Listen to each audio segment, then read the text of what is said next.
অন্ধকার এটি মহাকাশের নীরবতা নয়, এটি আপনার ভেতরের নীরবতা। পেটে ঘূর্ণায়মান ঝড়ের বাইরে রয়েছে একটি লুকোনো পথ, এক জীবন্ত করিডোর, প্রায় ২৬ ফুট দীর্ঘ, ছায়ায় লুকানো। এটি অপেক্ষা করছে, এটি শুনছে, এবং মুহূর্ত এলে এটি তার কাজ শুরু করে। একটি তরল, আংশিকভাবে হজম হওয়া খাবারের ঢেউ এগিয়ে আসে, উষ্ণ এবং অনিশ্চিত। দেওয়ালগুলি সজীব হয়ে ওঠে, কোটি কোটি ছোট ছোট ভাঁজ উঠতে থাকে, যেন একটি অচেনা এলিয়েন ল্যান্ডস্কেপ। এক ভাঁজের উপর আরেকটি ভাঁজ সূক্ষ্ম প্রক্ষেপণ দিয়ে ঢাকা, যা বাইরে প্রসারিত হচ্ছে। এটি আর শুধু হজম নয়, এটি নির্বাচন।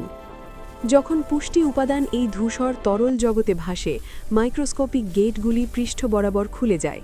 গ্লুকোজ, সম্ভাব্য শক্তির স্ফুলিঙ্গ, কোষীয় সীমানার মধ্য দিয়ে পরিচালিত হয়।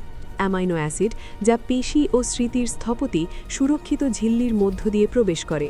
ফ্যাটি অ্যাসিড লুকোনো চ্যানেলের মাধ্যমে প্রবাহিত হয়, নীরব হাইওয়েতে প্রবেশ করে, যা দেহের গভীরে পৌঁছে। পৃষ্ঠের নিচে ক্যাপিলারি লাল দীপ্তিতে জ্বলে ওঠে, রক্ত কাছে আসে, অবিশ্বাস্যভাবে পাতলা বাধার বিরুদ্ধে চাপ দেয়। একক কোষের মাত্রা, যা বাহ্যিক জগৎকে আপনার অন্তর্বর্তী মহাবিশ্ব থেকে আলাদা করে।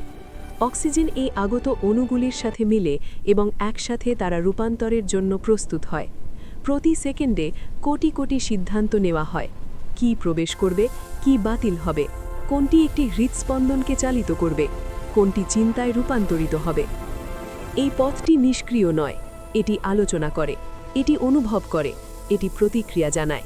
রাসায়নিক বার্তাবাহক নীরবে নির্দেশ ফিসফিস করে, এনজাইম জটিলতাকে সরলতায় পরিণত করে, রোগ প্রতিরোধক প্রহরী প্রহরে দাঁড়ায়, যে কোনো অজানা জিনিসের মোকাবিলা করতে প্রস্তুত থাকে।